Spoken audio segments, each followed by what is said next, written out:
Sziasztok! Itt vagyunk egy újabb podcasttel, én Ati vagyok. Sziasztok! Én pedig Melinda. Igen, és itt van velem Meli is. És a mai témánk az pedig a nővé válás lesz. Bizony. Nagyon izgalmas téma. Kezdjük azzal a kérdéssel, hogy milyen volt a kislánykorod. Milyen volt kislánynak lenni? Ez egy, főleg, hogy megbeszéltük, mert nem megbeszéltük, hanem a kérdéseket összeírtuk, de most ezen nagyon meglepődtem mégis, hogy én nem tudom, hogy miért. Hát nekem szerintem nagyon jó gyerekkorom volt, olyan szempontból, hogy ilyen igazi gyerekkorom, és én egy igazi kislány voltam, nagyon-nagyon csendes voltam egyébként, még sírni is szégyeltem, tehát nagyon síros voltam, viszont az csak anyukámnak, úgyhogy anyukám megkapta a világ összes sírását, ami az óvónéninek szólt, a barátoknak, a keresztanyámnak, mindent megkapott anyuka.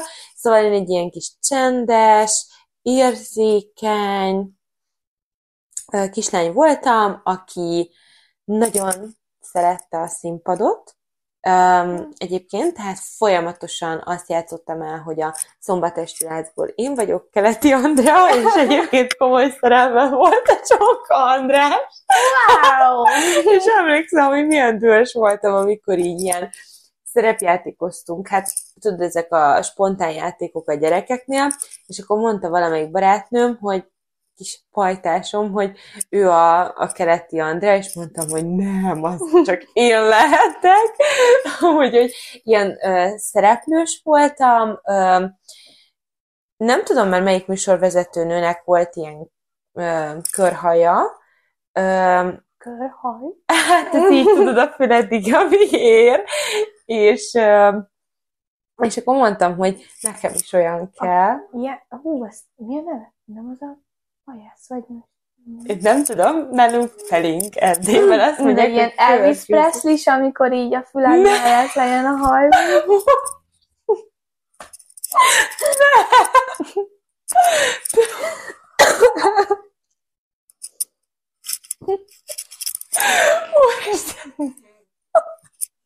Nem, ezen most lefagyta. Nem tudod, mi? Vagy így az álladig, így körben, tudod? Hát, mint hogyha mondjuk így lenne a hajam most megmutatni. Hát tudod, csak így. Tehát így rövid. Ugyanez a hal, csak így, eddig. Ja, hogy egy nagyon rövid hal. Igen. Jó, én nem tudom, hogy Erdélyben ezt lehet, hogy mások ismerik, de lehet, hogy Magyarországon vagyok, lehet én vagyok az egyetlen ember, aki még ezt sohasem hallotta. Nálam ez úgy van, hogy rövid haj. Nagyon rövid haj. De hát nem ez a fiú frizura, ezt nem tudom, hogy nálatok használják, de hogy ez a nagyon rövid, nullás, vagy valami, hanem ez igen. És akkor az volt egyébként, hogy én szerettem volna egy hajat, lett is, és akkor mindig a kis dezodorral felálltam az asztal tetejére, és akkor én voltam hát az Ördög Nóra, az nagyon akartam lenni, most így beugrott, és akkor mindig mondtam, hogy sziasztok, én vagyok az Ördög Nóri. Úgyhogy nagyon színpad közeli kislány voltam. Anyukámnak voltak ilyen magas sarkú cipői, de azokat egyébként ő sose hordta, tehát mindig egy szekrényben volt, és szerintem ezeket én többet hordtam, mint ő, és akkor azokat mindig felvettem, nekem ez meg volt engedve. Én is bebújtam igen? Szőlőzsírom volt, azt nagyon éltem, az rúzs volt a szőlőzsír, ezt nagyon imádtam. Szóval nagyon csajos kislány voltam, érzékeny, egyrészt nagyon csendes, másrészt pedig nagyon szerettem, ha figyelnek rám. És te? Én nem voltam annyira csendes. Te voltál a sátán. Igen, engem anyukám úgy hívott egy ideig, hogy sátán. Én nagyon gonosz kislány voltam, tényleg nem rossz, hanem gonosz. Ízig-vérig. Én azt néztem, hogy anyukámnak én hogyan tehetek keresztbe, Én kinevettem, amikor ő kért tőlem valamit, direkt ellene mentem, persze úgy meg büntetve mindig anyukám, nagyon következetes nő volt, ami egyébként jót tett, mert egy idő után így felismertem, hogy hát azért mégiscsak egy határt lehet, hogy be kéne tartani, mert különben ez nekem sem lesz túl jó. És aztán 14 éves korom körül valahogy ez megváltozott, és egyre sorosabb lett anyukámmal a kapcsolatom, és utána már tényleg most ilyen elválaszthatatlanok vagyunk, és nagyon tehát, hogy most el se hinné senki, hogy én ennyire végtelenül gonosz voltam vele, és akkor így az arcában nevettem, hogy te nekem nem mondtad meg, és körülbelül így ilyen nagyon kis fölögösködő voltam. Másokkal nagyon távolságtartó tudtam lenni. Tényleg kezd egyre jobban hasonlítani így a sátárókja. Igen. Én úgy álltam, hogy egy ilyen mogolva kis fejem volt, összefontam a karomat magam előtt, és ha bárki kérdezett, akkor én csak így csöndben néztem. És nem is gondolnám rólad. Igen. Borzasztó voltam. Vagy ha válaszolni kellett, akkor is nagyon halkam, mit tudom én, így ne szóljanak hozzám. Aztán közben volt, hogy én nagyon lámpalázas vagyok. Én nem szeretek szerepelni.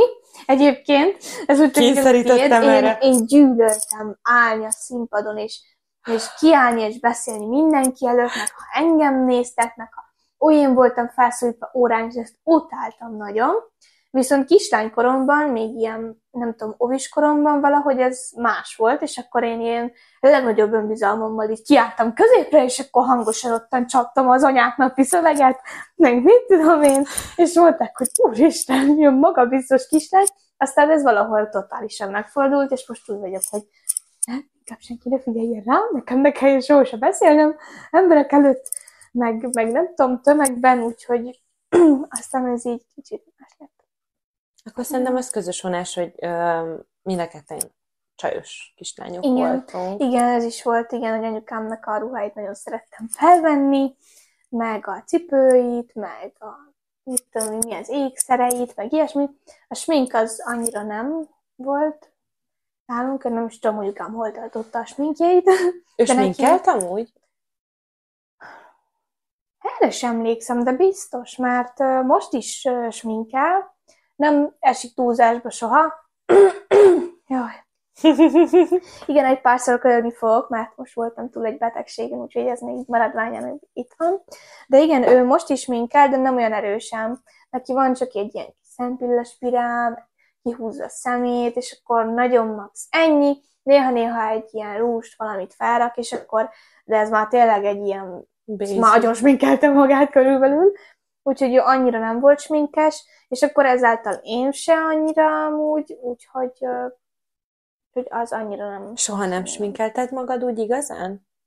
De, volt olyan, de utcára például nem nagyon. Szülinapomon volt, hogy ott jobban ki voltam sminkelve, mondjuk akkor barátnőm sminkelt ki, nem én magamat, akkor még béna voltam.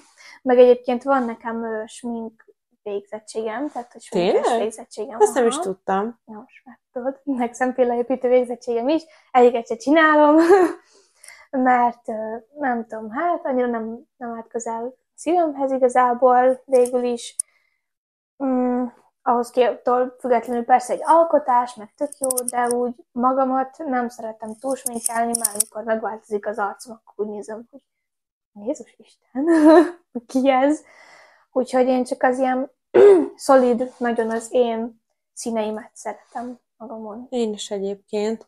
Hát főleg most, hogy elég korán kelek, illetve amióta elkezdtem iskolába járni, korán kelek, de ezért így 8-os koromban még nem volt ez téma nekem, a smink egyáltalán. Most sem hétköznapokon, tehát én munkában azért is egy áldott állapot gyerekekkel foglalkozni, mert nem tudom, én közöttük nem érzem azt a kényszert, hogy én most ki legyek sminkelve.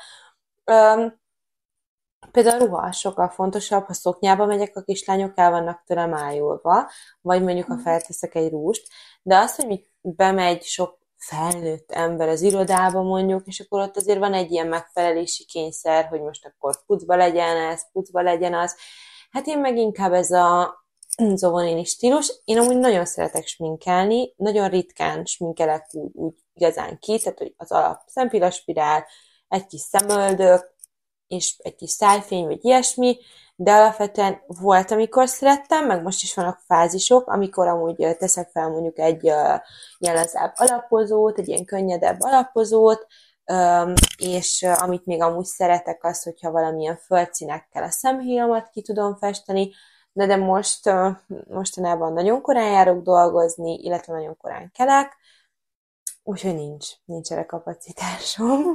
Persze kelhetnék korábban is, de azért én ezt a 20 percet megadom magamnak alvásra. Jól teszed, egyébként én is ilyen vagyok. Addig alszok, ameddig lehet. Igazából. És akkor jövök, hogy fél órát elkészülök, csak gyors. Fogmosás, hagyfésülés, felöltözés, és akkor kész. Ennyi. Aztán persze éhezek egész nap, amíg nem ebédelek. A reggelit akkor így kihagyom. De igen.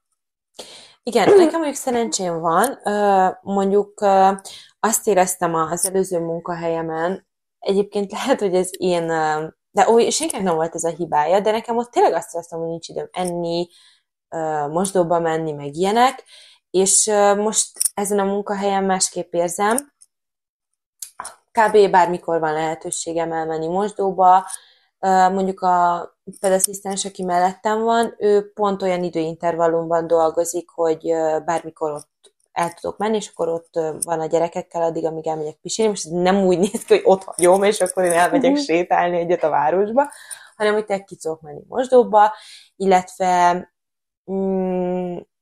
nagyon nyugodt vagyok, pedig amúgy nagyon szorongó típus vagyok, félek az új helyzetektől, viszont mostanában például eszem a munkahelyemen, tehát én is ebédelek a gyerekekkel együtt, és több időm van magamra, és most nem tudom, hogy honnan kanyarodtam ide, de az evésről, hogy igen, hogy én ott tudok amúgy reggelizni velük, megcsinálgatjuk közösen, attól függ, hogy épp ki van ott a reggeliző asztalnál, de megcsinálgatjuk az ő kajájukat, és akkor mi is leülünk, és falatozunk velük, úgyhogy és sőt, mennyire örülnek, hogy nagy óvonéni is leül a kis székre, és akkor eszi a kalácsot. Én is nagyon örültem, amikor velünk leültek így az óvonénik, vagy egy konyhás néni volt, leült velünk ott tenni, és akkor nem tudom, az olyan jó volt, hogy felnőttok teszik velünk. Igen, más dimenzió. Igen.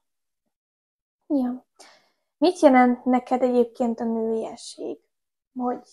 Hogy lehetne megfogalmazni? Ki az, aki nő? Vagy nőiesen viselkedik? Most nyilván nem a biológiai részére gondolok, hogy ki az, aki nő, hanem hogy azt a megélést. Pedig amúgy nekem nagyon sok minden biológiai jut eszembe erről, hogy nő. Nekem egyébként maga a menstruáció is nagyon sokat jelent. Kicsit furcsán hangzik, de hogy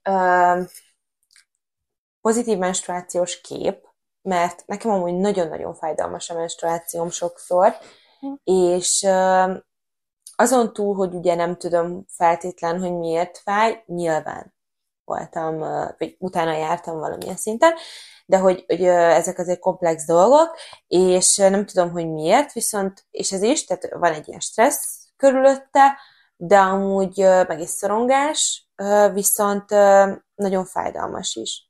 De ettől függetlenül most már vagyok azon az érettségi szinten talán, hogy tudatosan figyelem a menstruációs szakaszokat, mert ugye a menstruációt az sokan csak arra a 3-4-5 napra tekintik, de igazából egész hónap egy menstruációs ciklus, és ugye az évszakokhoz is szokták hasonlítani ezeket a ciklusokat, és ez számomra ez a női sokszínűség,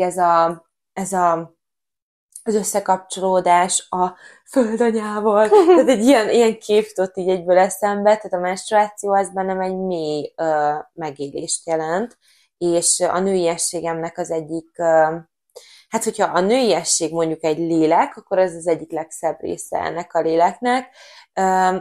Én legalábbis nekem mindig az jut róla eszembe, hogy termékenység, hogy anyává válás majd, hogy megtisztulás, a körforgás, a nő, aki folyamatosan alakul, alkalmazkodik a helyzetekhez, asszimilálódik. Szóval én a menstruációt azt például egy tök jó női metaforának is élem meg, de volt egyébként Egyébként én vezetek egy blogot, Női Szemszög a neve, megtaláljátok sok helyen az Instagramon és a Facebookon is, de reklám.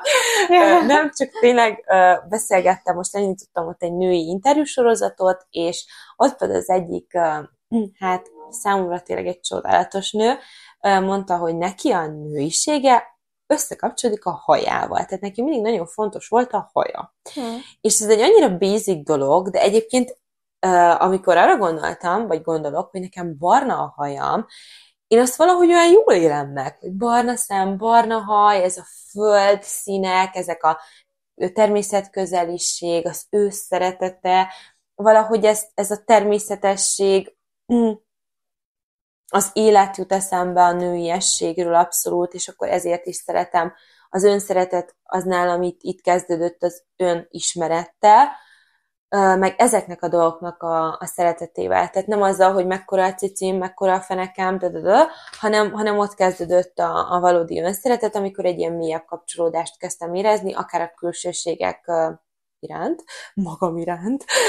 Szóval ez is a nőiességhez tartozik, a finomság, tehát jó, tudom azt, hogy nagyon csúnya dolog kategorizálni ezt, meg így gyufás dobozba szorítani a női egyéniséget, mert sokszínű, és elsősorban emberek vagyunk, viszont én nekem a finomság jut eszembe a nőiességről, a finom illatok, a finom simogatás. Én például az nagyon vagány dolog fejleszteni gyerekeket, stb., de amikor altatok, és érzem a kezemben azt az erőt, ahogy megsimogatom a gyereket, mert nem úgy, hogy megütöm, nem olyan erőt, hanem azt a nyugtató erőt, amivel te álomba simogatod ezt a gyermeki arcocskát, na az is például ide köthető, de a nőiesség, a szenvedélyesség, a férfivel való kapcsolódás, úgyhogy ez nagyon komplex. Neked mit jelent?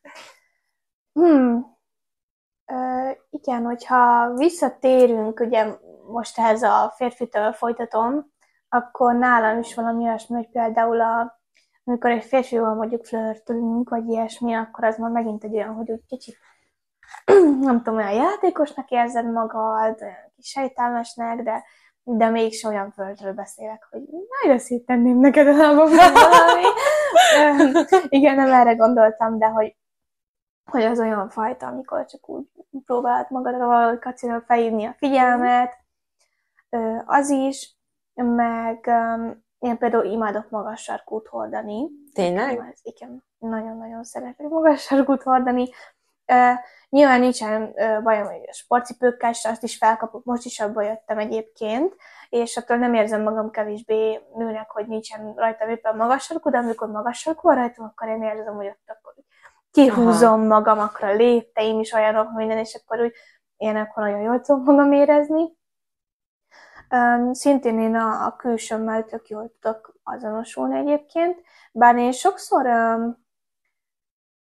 nem is tudom, amikor elképzelek magam előtt egy erős nőt, akkor nekem mindig sötét-barna haj jut eszembe, meg vörös rúzs, meg ilyen nem túl fehér bőr, vagy valami, tehát hogy valahogy nekem egy erős nő, egy olyan igazi feminin nő, aki választja magából ezt a szenvedélyt, az valahogy így néz ki. De én pedig, nekem ilyen világosabb hajam van, igazából kék szemem, meg fehér bőröm, és akkor mindig azt gondolom, hogy én nem az erős nő kategóriát tudom betölteni, hanem ezt a ilyen finom, ilyen optimista, ilyen kis játékos, én nem is tudom, ilyen, igen, és amikor sminkelek is, mindig akkor azon a fejem, hogy ilyen kis tündérkére fogom magam sminkelni, mert hát ugye van ez a kis világos hajam, meg a szemöldököm is olyan, hogy nem ez a túl sűrű, hanem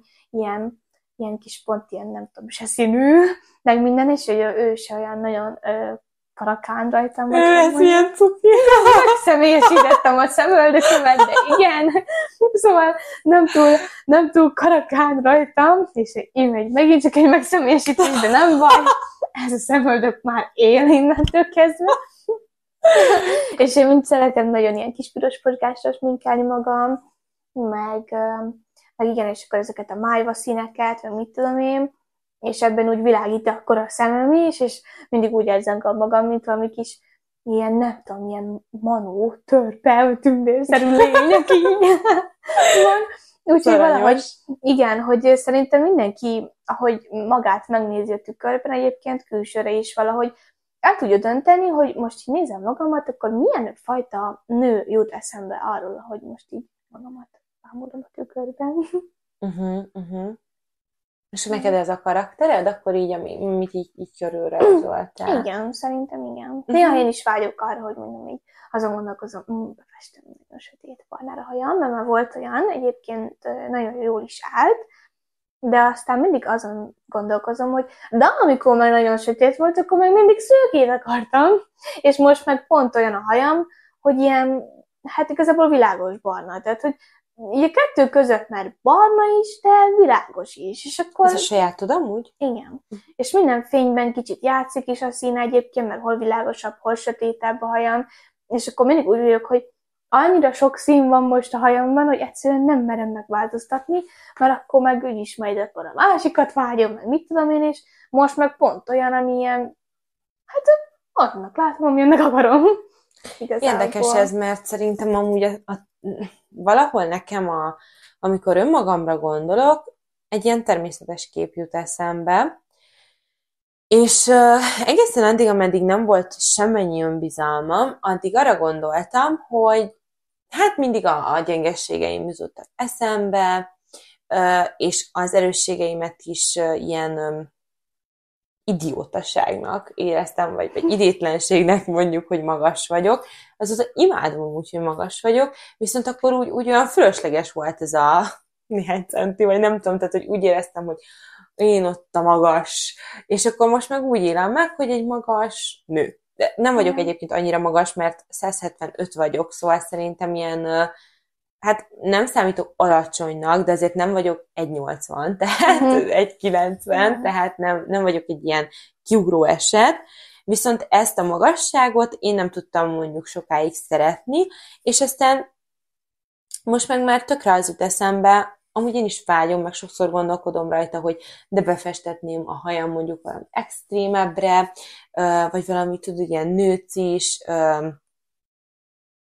szőkés barnára, vagy valami, viszont aztán belegondolok, hogy voltaképpen, főleg amíg hosszabb hajam volt, én annyira szerettem a saját hajszínemet, meg annyira imádtam azt megélni, hogy ez az enyém, ez természet, ezen semmi nincs, ez tényleg úgy, ahogy így megszülettem, és aztán formálódtam, hogy annyira meg tudtam a természetesség gondolatát szeretni, hogy ezzel együtt megszerettem önmagam. Mondjuk ez nagyon jó. Azoknak is, akik nem egészen szeretik. Igen. Igen. Nem egészen szeretik a természetes valójukat. Ami nálam egyébként még nagyon ez a nőiességhez tartozott, és amiben én ott totál úgy éreztem, hogy abban fejlődik a nőiességem, és ez nagyon fura, de ez a háztartás vezetése.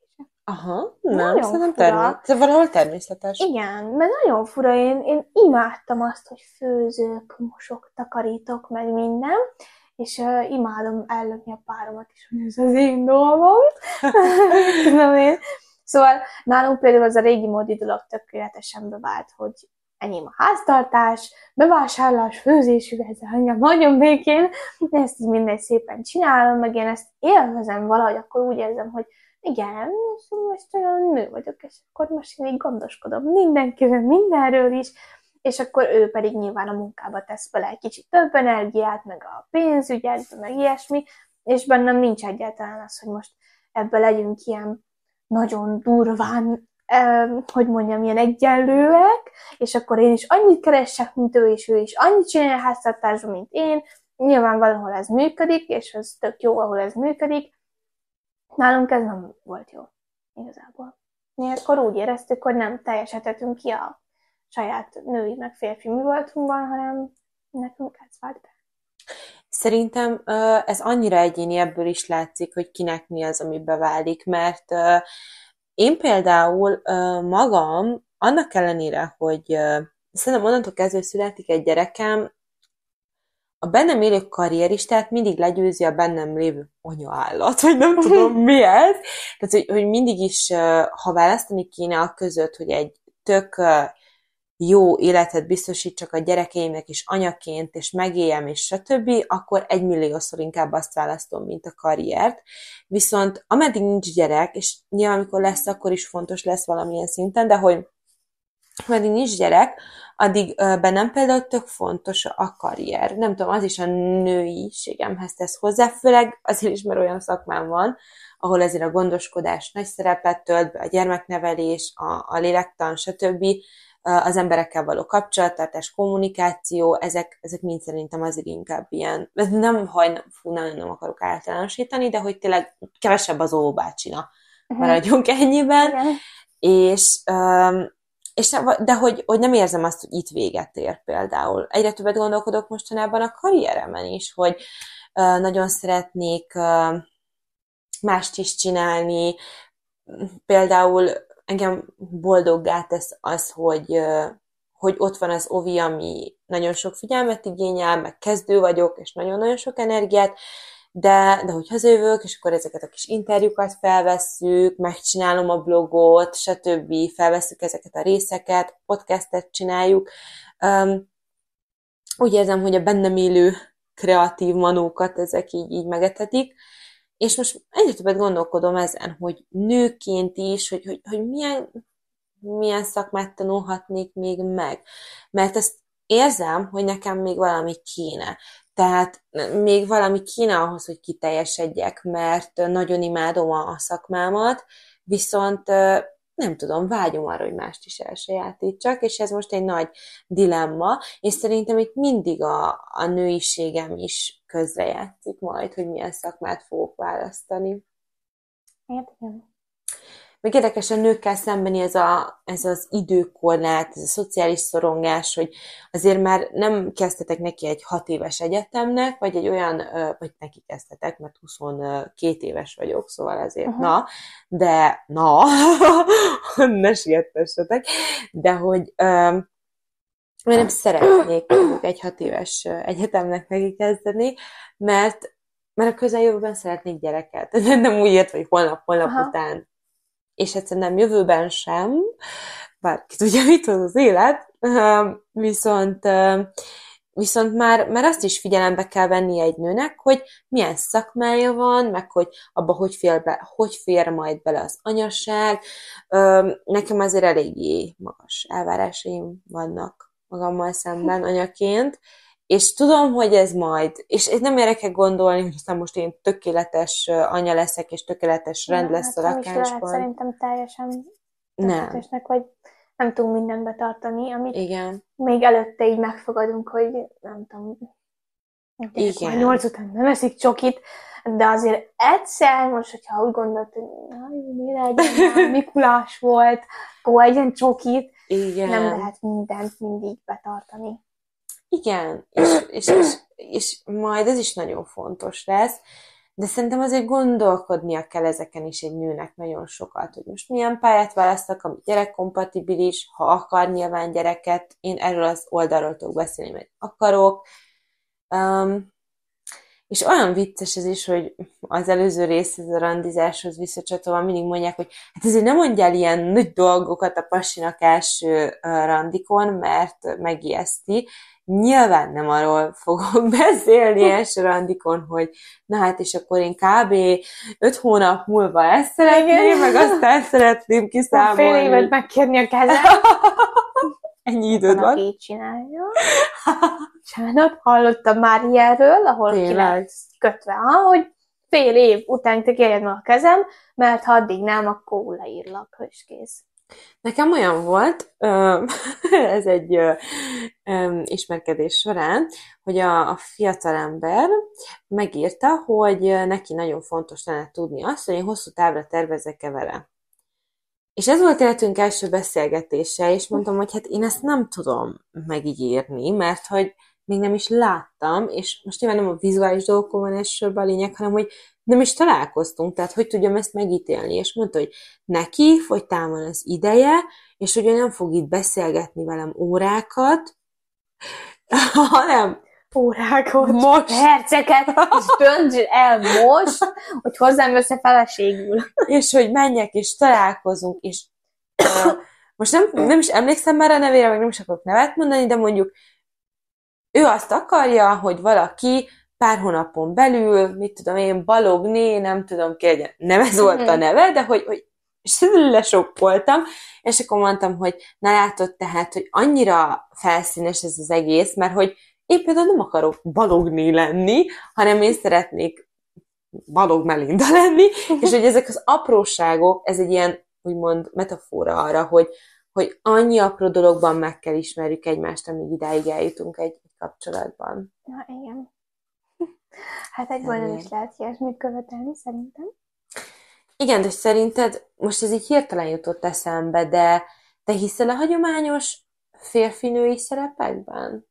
Ha már nővé válás. Hát igazából már úgymond mi is hagyományos férfinő szerepekben vagyunk, egyébként szerintem. Mármint te meg én, vagy te is a párod? A párom. Már veled nem vagyok együtt. De nem úgy értem, hanem, hogy én az életem. Nem, hát a párommal igazából. Szerintem mi nagyon hagyományos képek alapján működünk.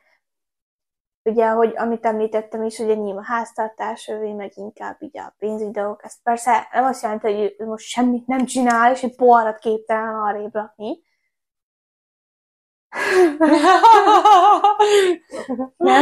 Nem? Tehát, hogy nem arról van szó, hogy ő most semmit nem csinál, de nyilván kevesebbet. És nincs az, hogy én nem dolgozok semennyit se, de nem annyit, mint ő, és nem is annyit keresek, mint ő, és ezzel nekem semmi problémám nincsen, mert neki se. Ez fontos. Igen. Úgyhogy amíg ez jól működik, addig tök jó. Aztán nem tudom, én mondtam neki azt is, hogy ha gyerekünk lesz, akkor én szeretnék azzal a gyerekkel otthon maradni, nem akarom bölcsibe adni, aki bölcsibe adja, sincs nekem nagyon problémám vele, de én igazából igen, hát én nem szeretem, vagy nem szeretném bölcsibe adni, én meg szeretném oldani azt, hogy velem maradjon otthon a gyerek, a közösséget azt úgy, hogy ilyen fejlesztésre, vagy valamilyen babamatorna, vagy valami, hogy ott mégis csak legyen gyerekekkel, az tök jó szerintem, de egy bölcsibe nem nagyon adnám le, és akkor én otthon akarok vele maradni. Azt a 3 évet tudom még mehet hobbiba. És akkor mondta a párom, hogy neki ezzel ellen nincs semmi ellenvetése, úgyhogy akkor neki kell úgymond felkészülni anyagilag, ha már ugye a gyerekkel én otthon maradok, hogy ugye ő fog eltartani minket tulajdonképpen. Úgyhogy nálunk szóba se volt az, hogy akkor én most elmegyek dolgozni, hogyha már a gyerek mehet bölcsibe, vagy valami, úgyhogy ja. Érdekes volt, mert így sokan írták, vagy benne vagyok egy ilyen asszonysutyorgó nevű csoportban. De sokan ismerik. És ott volt így egy gyerektartásról kérdés, és hát én nem tudom, tehát ez is érdekes, hogy amikor akkor te így anyaként nagyon nehéz dolgod van, mert vissza kell menned dolgozni, azért az esetek elég nagy részében az anyánál van a munka oroszlán része. Tehát az, hogy minden második hétvégén elviszi az apuka, az nagyon jó, viszont azért a hétköznapok általában az anyukára esnek, és azért nem szeretem én pénzbe mérni a gyereket, viszont pénzbe kerül a gyereknevelés. És ott olyan kicsi összegeket írtak, hogy kapnak a nők, hogy ez szerintem szörnyű. Tehát, hogy nőként azt megélni, hogy a gyerekeddel se lehet eleget, amennyit szeretnél, és így az önállóságról jutott eszembe, hogy én félek. Félek attól, hogy én is szeretném, hogy 3 évig ne dolgozzak, legalább, mert hogy a gyerekkel legyek, és abba minden erőt, energiát belefektetni, viszont, mert az munka, az kemény munka, és ott nincs szabadság, úgyhogy tisztelet minden anyukának, és egy nagy fenékberúgás mindenkinek, aki azt mondja, hogy nem dolgozik, mert dolgozik, csak nem munkahelyen, hanem otthon, és én nagyon fogok félni attól, hogy mi van, egyszer csak elhagy. Hogy oké, hogy otthon maradok 3 évet a gyerek. Nem biztos, hogy nagyon fogok félni, hanem hogy most azon a fejemben, hogy a francba fogok én úgy megbízni valakibe, hogy azt mondjam, hogy én holnaptól nem megyek be dolgozni, és itthon maradok ezzel a gyerek. Hogy fogom azt mondani, hogy én szeretnék magamnak venni egy új pólót például? Hát kérsz pénzt az új pólóra. Hát ez aztán nagyon nehéz lesz. Nekem is az volt, de én bármikor kérhetek a páromtól pénzt.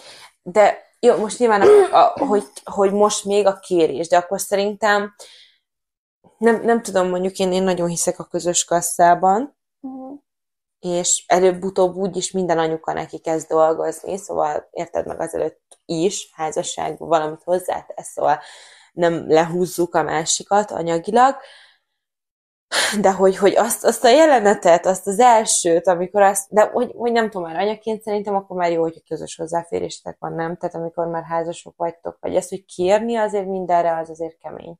Hát jó, mindenre, nem is tudom, azért én se kérek össze-vissza minden, hogy körmösömet, soha nem kérném, hogy fizesse ő, meg most de hogyha nem mondjuk anya lennél. Ruhát vásárolgatni, hát akkor valószínűleg kérnék. Igazából. És az mondjuk, hogyha nem tudom, egy körmöst esetleg, ami nem fontos dolog, ha mondjuk azt nem akarná fizetni, akkor bár bennem is lenne egy olyan, hogy most tényleg erre kérjek, vagy valami, de hogy nekem nem lesz akkor keresetem, és igazából miért ne engedhetném meg magamnak, hogy legyen, ha egyszer szeretem. Nem költök magamra milliárdokat, csilliárdokat, nem tudom én, meg több 100 000 sem, mert nem vásárolok minden egyes hónapban új ruhát, mert már nem is növök nagyon igazából, igen. Meg vannak nekem rendesen általában ruháim, meg nem tudom, például most ez a felső nagyon jó. Fodrászhoz se járok annyira sűrűn, meg nem tudom, kozmetikushoz se, azt is megoldok mindent magamnak, úgyhogy a köröm az egyetlen, amit szeretek, meg az mindig van nekem, és akkor azt például kérném, mert hogyha mondjuk ő elmehet, hogy csinálja azt, amit akar, mert én állandóan elengedem, akárhol mennyi haverozzá, amikor csak akarsz, de ebben sosem szóltam bele, de nincs is az, hogy folyton ott lenne, csak hogy például nálunk ebből sosem volt probléma. Szóval, hogyha én is engedem, hogy ő kikapcsoljon, amikor akar, és akkor ott elkölcsön, amennyit akar, meg mit tudom én, és akkor elmenjen haverjéval kajálni, meg inni, meg mit tudom én, akkor egy hónapban egyszer egy köröm. Igen. Semmi. Igen, egyetértek. Meg hogy ez már valahol közös pénz szerintem, mert te meg neveled nagy részt a gyereket. Bár ez is kemény, tehát erről még szerintem nincs kialakult képem, és majd akkor lesz, amikor lesz egy olyan párom, akivel szeretnék gyereket. Érdekes nem a nővi válásban az is, amikor most beszélünk azokról, akik akarnak gyereket, és bocs azoktól, akik nem, de mi mindketten családcentrikusak vagyunk, ezért erről tudom most így beszélni. Szóval, hogy de nincs semmi baj ezzel, valaki nem akar, akkor van baj, hogyha valaki csak úgy szül, és aztán nevelkedik úgy, ahogy az a gyerek. Szobanövény. Elnő, mint a gomba. Szóval, hogy így az a pont a nővé érésben, amikor már tudod, hogy milyen apát akarsz a gyerekednek. Te tudod, hogy jó, most nyilván igen, de hogy milyen neked az ideális apa a te gyerekeidnek. Egyébként a páromban abszolút látom, csak hogy tisztázzuk így a dolgokat. Nem tudom, hogy én még nem láttam. De még nem apa, szóval még így élesben nem tudom, hogyan teljesítene, de szerintem jól. Ő mindig azt mondta, aminek én örülök, hogy az neki is nagyon fontos, hogy a gyerekeink az bármiről tudjanak velünk beszélni. Tehát vele is. És ő mindenről tök szívesen világosítaná fel szerintem a gyerekeket. Legtöbb apuka szerintem óvózkodik az olyantól, hogy a gyereknek elmagyarázni a szexualitással kapcsolatos dolgokat, meg ilyesmi, szerintem neki ezzel semmi baja nem lenne, és ő erről nyitottan tudna velük beszélgetni, meg nem is olyan úgy, mint egy ilyen nem tudom, nem ilyen béna módon, hanem lazán, hogy a gyerek érezze, hogy erről vele lehet beszélgetni. Meg azt már beszéltük, hogy én biztos szigorúbb leszek, mint ő. Egyébként. Én is szerintem. Nem tudom ki ezt a gyerekeimmel, szerintem én is. Általában én vagyok az a következetes, hogy akkor ha azt mondom, hogy az úgy lesz, akkor az úgy lesz. Nem mindig, mert például magammal kapcsolatban van, amikor felborítok valamit, hogy csak kevés ideig maradok ezen a munkáján, aztán maradok egy évig, meg mit tudom én. De hogy gyerekekkel kapcsolatban, most az egyetlen, aki hasonlít egy gyerekhez, az a macskánk körülbelül. Igazából, de hát nyilván nem ugyanaz, de már ott is érezhető a különbség, hogy a párom a macskával szemben úgymond engedékenyebb, és úgy van vele, hogy persze a macska menjen ahova akar, csináljon, amit akar, meg mit tudom én meg így nem, macska nem megy be a szobába, nem megy fel oda, nem csinálja ezt, és akkor én így, hát igen, így működök. Meg ő megsajnálja például, ha most tudják, hogy hát ezt a macskát nem lehet. A macska, és jó, hát nyilván ez egy hülyeség, mert a macskát amúgy nem lehet büntetni, de valamikor bennem úgy feljön az, hogy ha megcsúcsáltad a kenyeremet, ma már nem ebédelsz. És így úgy vagyok vele, hogy most tényleg olyan dühös vagyok, hogy nem fog ebédelni a macska, de ő meg így, jaj, de hát szegény már, hát egyen már, és akkor nem, és kész. És valamikor a párom dönt így, nem kap kaját, kis köcsög, mert megint megcsúcsálta valamelyik kaját, akkor én sem vagyok úgy, hogy aj, de már szegény. Hanem akkor úgy vagyok, hogy hát, így jártál, bizony. És ugye nyilván ez nem egy gyerek. Persze nem is fogja fel annyira, hogy... Igen, csak így a mi működéseink figyelhetőek meg igazából ezzel kapcsolatban, és lehet, hogy ott is nyilván valamennyire azért változni fog a dolog, de biztos én leszek az, aki inkább ez a, nem tudom, jobban végig fogja gondolni, hogy annak a gyereknek mit mond, mikor mond, és hogyha én azt mondtam, hogy ez így lesz, akkor az úgy lesz, meg mit tudom én, és hogyha 9-kor fekvés van, akkor 9-kor fekvés van, a párom meg lehet, hogy azt mondaná, hogy most azért 9:30, hát most miért ne nézzék végig azt a filmet, meg ilyesmi, és persze én ebben mondjuk én is benne lennék, hogy mondjuk néha-néha, de ő belőle kinézem, hogy csúnyulna a gyerekekkel. Igen? Igen, hogyha én tudod, hogy ha nincsen chips, akkor egy kicsit így vége. Hát szerintem, ameddig így az ilyen mókás, addig oké, amikor ilyen nagy dolgokban már van a titkolózás, ez úgy nem oké, de alapvetően ez ilyen kisebb, ilyen kis cuki dolgokban persze. Ezzel nincs igazából. A nagyobbakban biztos, hogy együtt fogunk működni, meg tudja, hogy nálunk nem lesz az, mondjuk, hogy a gyerek előtt kezdünk mi elvezekedni, vagy vitatkozni ilyen nevelési dolgokon például. Tehát, hogyha nem tudom, én nem tudom, a gyerek felfog 2 adag kaját, most egy hülyeség, nem lenne ezzel semmi gond, de mondjuk azt mondom, hogy csak egyet tehet, hogy nem tudom, és akkor ő felfaja mégis, mert mondjuk a tesójáról leszi meg, vagy valami, érted? És akkor én emiatt mondjuk azt mondom, hogy nem kapja meg a nyalókáját, ami be lett ígérve, csak holnap kapja meg, és akkor elmegy sírva, akkor biztos nem az lesz, hogy a párom a gyerek előtt azt fogja mondani, hogy ne büntessem, mert akármilyen nem, mert mit tudom én, van még valami kaja, odaadjuk majd a tesónak, meg mit tudom én, tehát, hogy ott a gyerek előtt nem fogja kétségbe vonni, maximum 4 szem közben meg fogjuk beszélni, hogy ki mivel nem értett egyet. Fú, nagyon nagy csapatmunka ez a gyereknevelés, és én amúgy nehezen kötök kompromisszumot. Tehát én rájöttem, hogy eléggé karakán vagyok, Úgyhogy nekem az elején úgy éltem meg ezt az egész dolgot, hogy az óvónők párba kell dolgozzanak, hogy a világ szívása.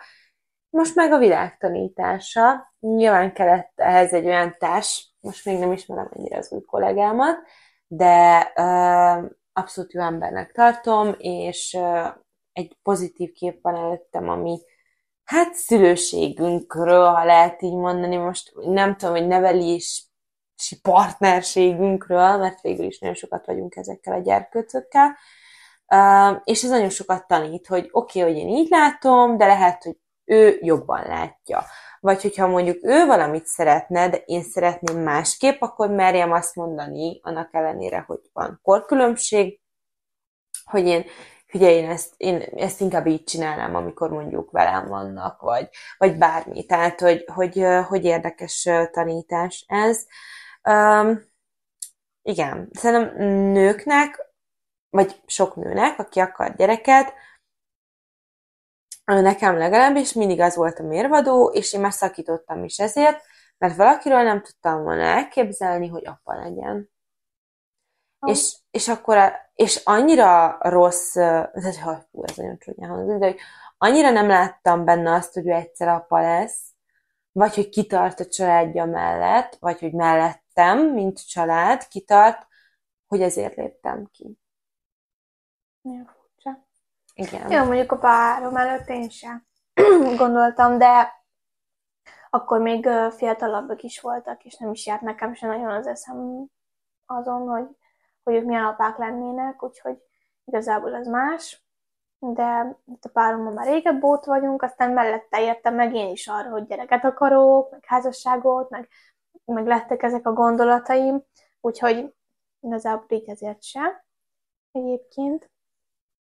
És ha már így párkapcsolat, szerinted szüksége van egy nőnek egy férfire ahhoz, hogy megélje a nőiességét 100%-osan?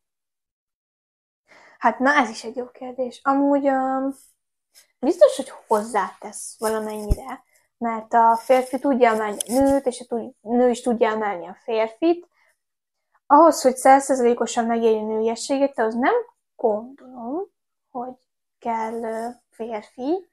Szerintem egyedül is meg tud élni 100%-osan, és ha van férfi, akkor akár 110-120%-osan tudja megélni, vagy akkor már, vagy az ilyen maxon pörög, vagy nem is tudom, tehát biztos tudják amúgy egymást emelni.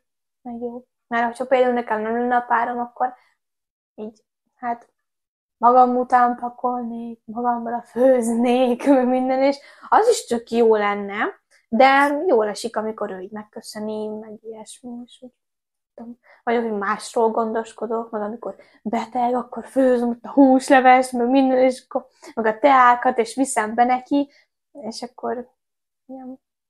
Igen, szerintem is alapvetően meg lehet élni a nőiességet úgy magunkban, a lelkünkben, az életünkben, és ugye lehet kompenzálni. Amíg nekem ez a pályaválasztás nem kompenzálás volt, mert nekem elég sokáig mindig volt kapcsolatom, volt egy nagyon hosszú, ez is tehet úgymond arról, hogy én általában kapcsolatban voltam, de hogy lehet kompenzálni, és nagyon sok mindenvel, nagyon nőies hobbival, bármivel lehet ezt úgymond kiegészíteni, hogyha mondjuk neked nincs olyan kapcsolatod, amilyet szeretnél, vagy hogyha szeretnéd, hogy legyen, de szerintem is úgy nagyon sokat tud adni egy férfi-női kapcsolódás. Érdekes, hogy én mostanában annyira intenzíven nem vágyom erre. Vagy nem tudom, nyilván jó lenne, ha jönne, de például amikor kiköltöztem Pestre, akkor én nagyon nyitott voltam, és most ez valamiért változott, és ezt is így a nőiességemmel vonom párhuzamba, hogy most már több mindenben megélem a nőiességemet. Most még egyedül a sport ez, ami nagyon hiányzik nekem, hogy megéljem, meg hát nyilván csak rajtam múlik, hogy elkezdjem. Csak azért sok minden történt velem, és elköltöztem egy full idegen bang. Ez az egyik. Ez nem tudom, mennyire hallatszódott egyébként, de mindegy, jött egy messenger. Lehet, hogy pont álmaim férfia írt. Lehet, igen. És tőleg most beszélsz erről, nem vagyok annyira nyitott. Most nem, most annyira nem, és ez érdekes. Érdekes, hogy mi befolyásolja ezt. Hát lehet jobb a kapcsolatod magaddal. Igen. Igen, Talán, amúgy. hogy Amúgy neked... egyedül most ott úgy megvagy, de nyilván, hogyha jönne valaki, akkor nem zavarnád el, menj innen, mert most tök jó el vagyok egyedül. De hogy ja.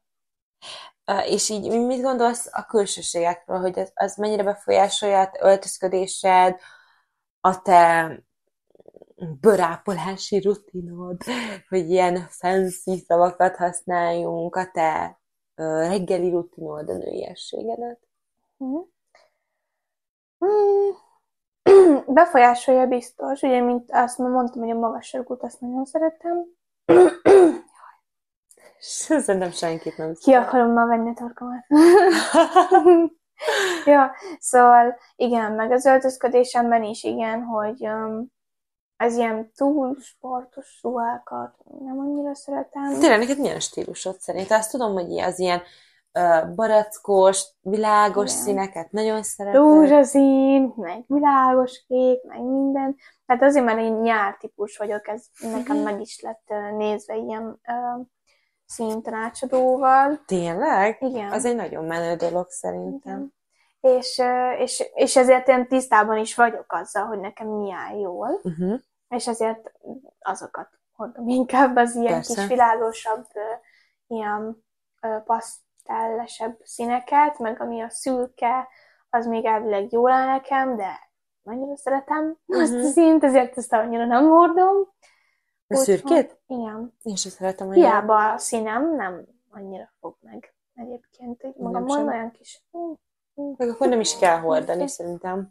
Hát igen, így nem is erőltetem. Úgyhogy igen, az ilyen színek, meg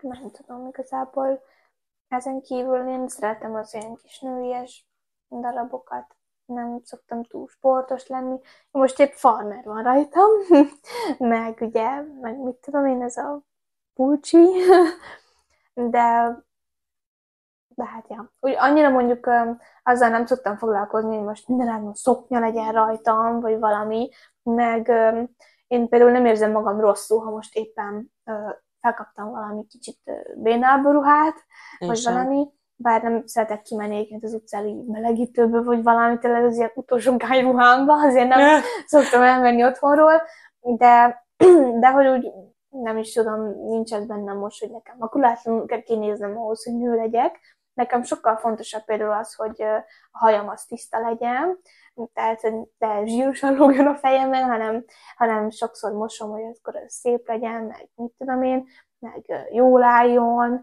mert hogyha koszos, vagy nem koszos, hanem hogy kócos, hiszen a szétáll, mert mindenfelé göndörödik. Ma is egyébként olyan volt reggel, most kicsit rászárítottam, hogy jobb állapotban van, de így álltam az ökönet, és mondtam páromnak, hogy úgy nézek ki, mint egy mosómedve, aki mosszát ki kukából. Úgyhogy borzasztó volt, és ez azért így fontosabb kicsit, hogy a hajam rendben legyen a fejemen, mert ha az nincs rendben, akkor nagyon rosszul érzem magam. Akkor úgy vagyok, úristen, hogy lehet élni, meg létezni ilyen fejjel, földön, és otthon is nézem magamat, de jó ég, sokáig maradok, hogy ki szeret belőlem a párom, pedig nem mindig mondjuk, hogy te mindig nagyon szép vagy, jó van, neked, kösz. De ja. Hogy néz ki amúgy egy napod? Mennyi időt szánsz a külsődre? Hát az attól függ. Amúgy, hogyha valahova megyünk, van valami rendezvény, vagy találkozó, vagy mit tudom én, ahol szeretnék kicsit csinosabban kinézni, akkor én már 2 órával előtt elkezdek készülődni, és akkor én nagyon kis lassan lefürdök szépen, és hajmosás, mindenek, beszállítom a hajamat, és akkor az úgy álljon, akkor a sminkemre egy szánok időt, akkor kis alapozó, meg szememre, meg aladada, és akkor a ruhámat is úgy választom ki, valamikor 5-ször átöltözöm egyébként, de én is. Az fontos, és akkor, amikor már így kész vagyok, akkor így, na, így kell anyukám, most oda tetted magad. Úgyhogy nekem kell 1-2 óra. És a sima hétköznapok, azok hogy néznek ki? Hánykor kelsz, mennyi időt szánsz sminkre, otthon sminkelsz-e? Sima hétköznap? Hát az elég változó.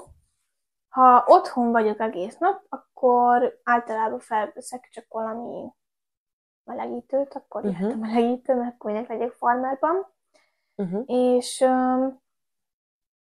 akkor hagyom a hajamat is, csak lógjon a fejemben. Mondjuk kivéve, hogyha valamikor otthon vagyok, és akkor mosom meg a hajamat, és akkor megszárítom, de akkor ugye szép lesz, ha megszárítom. Nem csak ilyen csapzottan szárítom, hanem akkor már rendesen megszárítom, úgyhogy jól álljon, és akkor az általában jobban szokott kinézni, de akkor nem sminkelem magam otthonra egyáltalán, meg ilyen, hogyha elmegyek munkába, ami szerintem még ilyen hétköznapi tevékenység, akkor meg általában ilyen, ahogy döntök. Van, amikor kisminkelem magam, egyébként otthon szoktam, igen. Van, amikor nem. Hajamat is úgy vagyok, hogy van, amikor csak így megfésülgetem, kicsit eligazítom, hogy jó van ez így. Van, amikor meg úgy döntök, hogy nem, aztán ragyogni fogok, és akkor viszont úgy álljon, hogy. Meg az öltözködésemmel is van ez így, hogy most kicsit ilyen egyszerűbb, van, amikor meg olyan kedvem van, hogy most aztán nagyon csinosba vágom magam, úgyhogy ez abszolút kedvfüggő. Neked ez hogy működik? Hát, ez nekem is nagyon szimpi, amikor az a program, amikor most ugye voltunk egy csivettens találkozón. Azt mondjuk el, hogy mi, mert nem biztos, hogy mindenki ismeri. Hát Csernő Ivetnek van egy YouTube csatornája, a Csivetka, és ott egy tök jó közösséget összehozott Messengeren, és mi úgy döntöttünk, hogy önálló életre kelünk, és találkozót szerveztünk, és már leszerveztük a kövit is, úgyhogy nagyon menő, szerintem nagyon kellenek ezek az egymást felevelő női energiák. És például ott arra gondoltam, hogy na én most ott tényleg kisminkelem magam, megcsom a hajamat, kiöltözök, stb. És hazajöttem Erdélyből, és rájöttem, hogy az összes sminkcuccomat otthon hagytam Erdélyben. És hát mivel nem feltétlenül a legolcsóbb termékeket használom, most nem azt mondom, hogy hú, de drágákat, de azért nem szeretem a legolcsóbb alapozót venni, stb.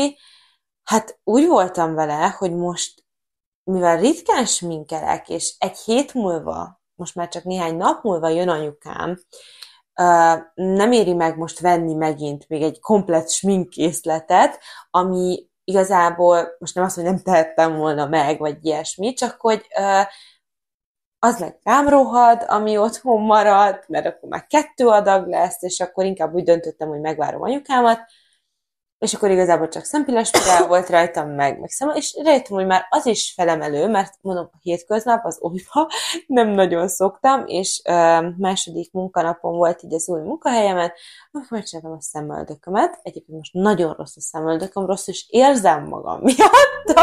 Most, hogy elkezdtem újra csinálni, nagyon rosszul érzem magam, hogy most nagyon rossz. De akkor például tök jól sikerült, és kb. Hát hónapok, nem hónapok, de azért szerintem 2 hónap eltelt, hogy nem is festettem a szemöldökön, meg nem erősítettem rá, meg semmi, és akkor bementem, és egyből így a főnök, hogy úristen, de szép a szemöldököd. Köszi. Szóval, hogy ki csináltad, hol csináltad, ki csináltam, mondom, hát én a kis kezemmel. Csak eddig nem nagyon tettem fel most egy darabig.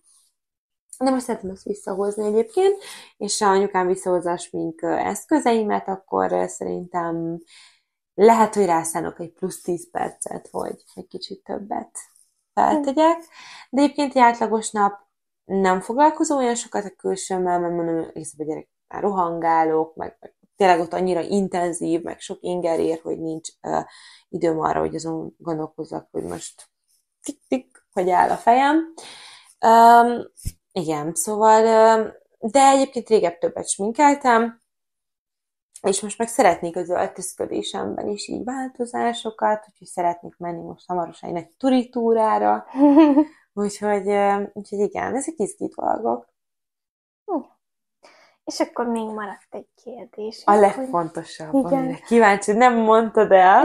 Nem. De tudod rá választ, de nem mondod el. Igen, mert hát sokszor volt már ilyen egyébként, hogy összeírtuk a kérdéseket, hogy mit alapján szeretnénk menni a témában, és akkor mindig leírtam, és már tudtam rá választ, de nem mondtam, mert akkor úgy voltam, hogy most elmondom, akkor hogy fogom majd elmondani a podcast közben. Újra, igen. Nyilván akkor úgymond a hallgatóknak mondom, igen, de furi. Igen, de akkor is mégis így most elmondjam úgy neked, igen. Mit először mondanám, vagy... Fura, nem annyira hiteles. Hogy mondjam el, hogy hát már mondtam neked, ugye, de akkor mondom még egyszer. Ja.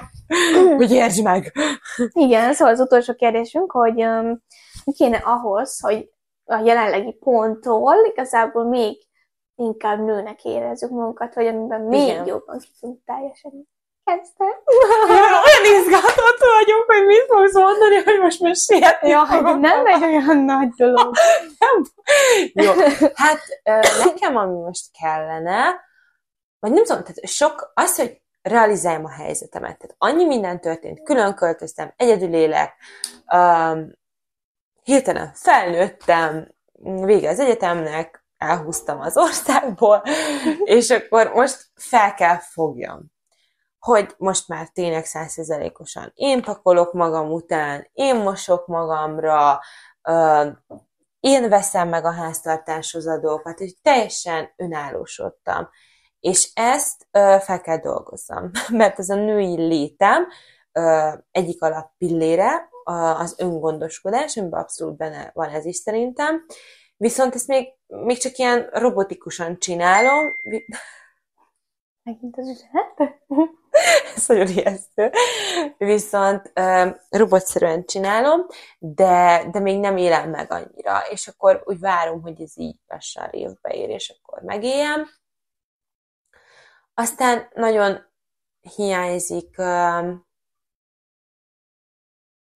hiányzik az, hogy otthon érezzem magam amúgy ott, ahol vagyok, mert még nem érzem ebben az országban annyira otthon magam, főleg távol a családomtól, és akkor ez úgy elvonja mindenről a fókusz, tehát így a lelki energiáimat úgy felőrli sok esetben, és bár azt is mondtam, hogy most annyira nem foglalkoztat a párkeresés, de szerintem azt, hogy már annyira megszoktam, hogy mivel eddig mindig kapcsolatban voltam, és most már elég hosszú ideje nem voltam kapcsolatban, és mondom, amióta így annyira kitöltötte az életemet egy olyan munkahely, ahol nem éreztem jól magam, hogy semmi másra nem tudtam koncentrálni, csak a munkahelyi problémákra, hogy már egyszerűen nem érdekelt semmi. Tehát most kezdtem el újra normálisan enni.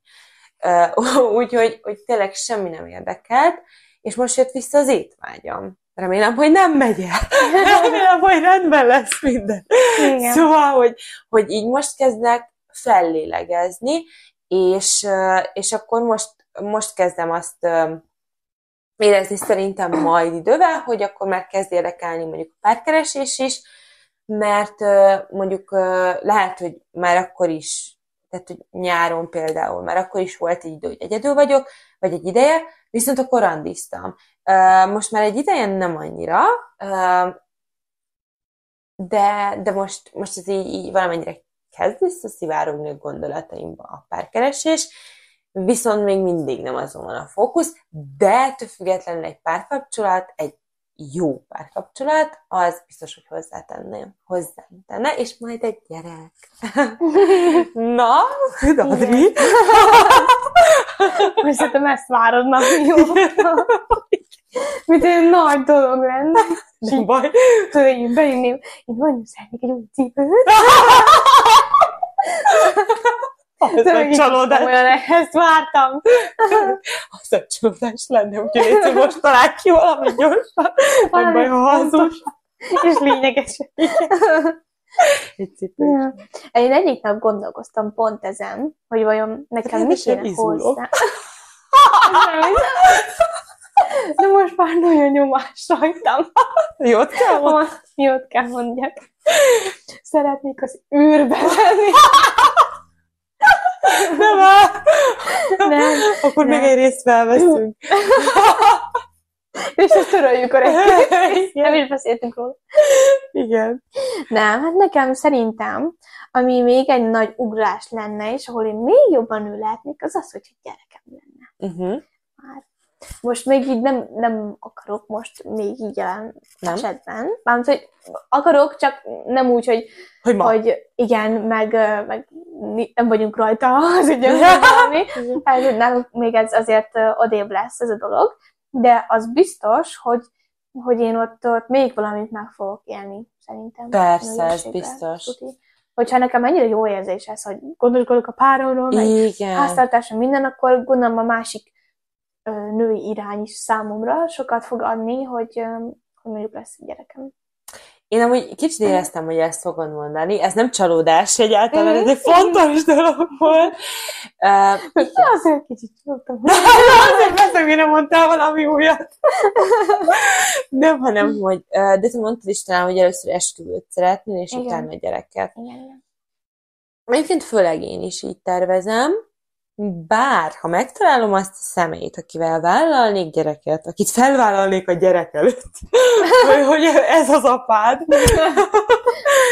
akkor talán ez se számítana annyira, mint mondjuk 1-2 évvel ezelőtt, akkor aztán úgy voltam vele, hogy semmiképp. Tehát jó, most nyilván vállaltam volna a gyereket, de az egy ilyen nagyon nagy csalódás tett volna, hogyha házasság előtt lett volna, mert nem a gyerek lett volna csalódás, hanem hogy hát, nem igen, egyébként ez bennem van még, ez a csalódás dolog, mert igen, hogy mondtad, hogy nem a gyerek lenne csalódás, hanem az, hogyha amikor már most megszületne egy gyerek, akkor az biztos, hogy egy házasságra semmi esély nem lenne. Vagyis, vagy csak sokkal később, amikor már a gyerek nagyobb, meg mit tudom én. Hát igen, mert ha most gondolj bele, hogy mit tudom, ott egy 2 éves gyerek, össze akarsz házasodni, és akkor az a gyerek az nem fogja a lagzit kibírni ébren, hanem el kell vinni altatni, és oké, még talán egy nagymama bevállalja, de akkor a nagymama nincs ott a lagzin, vagy valaki, vagy akkor én megyek el a saját esküvőn altatni ezt a gyereket, vagy megálltán szoptatni, vagy valami, tehát, hogy az biztos, hogy egy idősebb gyerekkel kéne már egy esküvőt, és nem is tudom, hogy egy idő után már... lévővel. Igen, és nem is tudom, hogy egy idő után már fontos lesz az esküvő, ha már úgyis ott a gyerek, akkor most van annál sokkal jobb dolgok is. Szerintem fontos. Igen, szerintem is, csak hogy mégse tudom teljesen eldönteni, hogy vajon mennyire lesz már akkora vágyam, mint mondjuk most, vagy mennyire fogok rajta így ábrándozni, mint most, mert most elképzelhetem, hogy jaj, utárhoz vonulok ebben a ruhában, ilyen meghívók lesznek, és így fog kinézni a dekkor, meg minden, és most szabadon mindenféle zavaró tényező nélkül ábrándozhatok ilyesmikről, de aztán, ha meg ott egy gyerek, akkor éppen, hogy csak elkezdem megtervezni fejben az ember azt úgy ruhámat, és akkor kizökkent ez, hogy anya! Éhes vagyok! És érted így. Utána ez így, jaj, most igen, csak a párat zökkent ki ezzel, az éhes vagyok! Most csak ő, de akkor legalább az lehet bennem, hogy ő fog majd feleségül venni, aki most azt mondja, hogy Adriás vagy. Nekem eszembe jutott, hogy én egyszer nagyon szerelmes voltam, de nem is, csak nagyon ilyen plátóian szerelmes voltam, és emlékszem, hogy én is így sokszor ábrándoztam vele esküvőről, és soha nem felejtem el, amúgy ez egy nagyon rövid kapcsolat volt, szóval azóta túltettem magam rajta, de hogy mindig így mondtam neki, hogy és hogy nem tudom, gyerek, de nem vele, vagyis hogy nem így mondtam, hogy vele majd lesz a gyerekem, hanem hogyha szóba került a gyerektéma, akkor így ábrándoztam hangosan, vagy ilyesmi, és ő is, és akkor végén benyögte, de azért ugye te se gondolod, hogy örökre együtt leszünk. És akkor én meg csak így, kösz. Most már nem. Most már biztos, hogy nem kösz. Hello? Ilyenek nekem is volt. De én nem ábrándoztam akkor neki valamit, hanem csak annyit mondtam, hogy mit tudom én, majd egy 2 év múlva valami, vagy nem is tudom, és akkor így rám néz, hogy azt nem gondolod, hogy 2 év múlva is együtt leszünk. És egyébként az a gáz, hogy tényleg nem gondoltam. És úgy voltam benne, hogy most amúgy háborodjak fel, vagy ne?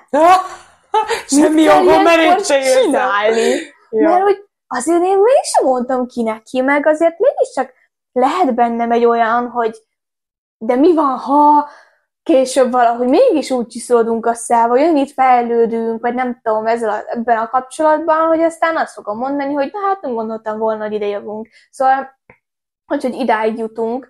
Tehát, hogy nem is tudom, én nem akartam őt azért ennyire leírni, hogy biztos, hogy nem maradunk együtt Persze. 2 év múlva, vagy örökké, Normális. hanem azért mégis ott volt, hogy lehetnek azért váratlan dolgok, mert valamikor meg azt gondolod, hogy ő lesz a nagy, ő aztán mégse. Tehát, hogy ezek a dolgok így vannak, és akkor hát így belegondoltam, hogy de ő meg annyira magabiztosan jelentette ki, hogy hát azért nem leszünk együtt örökké, meg 2 év után is, hát ezt nem gondolom komolyan, nem minden, és az a vicc, hogy ő még ráadásul el is mondta, hogy azért, mert hogy én sokkal jobb vagyok nála. Tehát, hogy nekem biztos, hogy egy idő után több fog kelleni, ő nem fog tudni annyit nyújtani, ő nem olyan, és most látja, hogy persze együtt vagyunk, meg mit tudom én, de azért ő sem hülye, ő nem tartott, ahol én, meg mit tudom én, és egyébként valahol szegénykémnek igaza volt, mert ő lelkileg, mentálisan sehogy sem nem tudott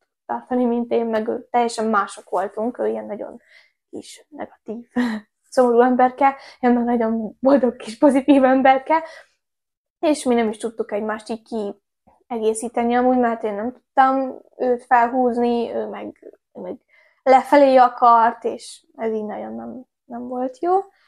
De hát azért nem voltam az, aki azt mondtam neki, hogy nem maradunk együtt, de olyan volt, hogy egy barátnőm megkérdezte, hogy el tudnám-e képzelni jelenleg azt, hogy mondjuk legyen a férjem, és mondtam, hogy nem. Semmiképpen sem. Biztos, hogy nem vagyunk úgy jelenleg, hogy ezt így el tudjam képzelni, és hát ez is lett egyébként. Neki is igaza lett, meg nekem is. De hát azért ezt így nem akartam az orra alá dörgölni. Szóval nem tudom, picit azért furcsa volt, hogy valakiben még sincs semmennyi remény se, ha már kapcsolatban vagyunk. Hát meg akkor minek vagy benne a kapcsolatban? Egy szikrányi, igen. Tehát, hogy én sem értettem, hogyha azt mondnám volna, hogy 0 esély, tehát hogy most így megmernék esküdni az életemre, hogy nem, akkor vagyok vele együtt. De hogyha azért ott van bennem, hogy hát mi van, ha mégis, akkor azért... Ja. Igen. És így, mondjuk most mérgező kapcsolatoknál pont volt szó arról, hogy ez a mi van, ha megváltozik, mégis, mert mit tudom én, csak itt ez más. Jelenleg másról. Ez nem volt egy bántalmazó kapcsolat, szerintem, hanem csak szimplán nem egyeztünk sehogy semmilyen téren. Igen, mondjuk nekem olyan is volt, akinél azt gondoltam, hogy ez biztos, hogy házasság lesz. És hát házasság lett csak mással. Nem nekem, neki.